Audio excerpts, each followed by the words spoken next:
భగవన్నామం ఎప్పుడు చెప్పచ్చు అంటే నియమం లేదు, ఎప్పుడైనా చెప్పచ్చు. గజేంద్రుడు ఎప్పుడు చెప్పాడు? ప్రాణం పోయాడు ఎప్పుడు చెప్పాడు? ద్రౌపదీదేవి ఎప్పుడు చెప్పింది? ఏకవస్త్ర అయ్యి ఉండగా చెప్పింది సభలో. ఒక మంత్రం చెయ్యాలంటే నియమాలు ఉంటాయి. కదలకూడదు, అంగన్యాస కరన్యాసాలు చెయ్యాలి, దాని మీదే దృష్టి పెట్టాలి, వెన్నుపాము నిటారుగా ఉంచాలి, జపం చెయ్యాలి. భగవన్నామం చెప్పడానికి నువ్వెక్కడున్నావన్న దానితో సంబంధం లేదు.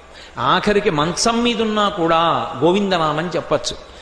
దుస్వప్నే స్మర గోవిందం సంకటే మధుసూదనం కాననేనా రసింహశ్చ పావకే జలసాయినం జలమధ్యే వరాహంచ పర్వతే రఘునందనం. ఎక్కడున్నా భగవన్నామం చెప్తూనే ఉండొచ్చు. కాబట్టి ఇతను ప్రాణోత్క్రమణ సమయంలో చెప్పాడు.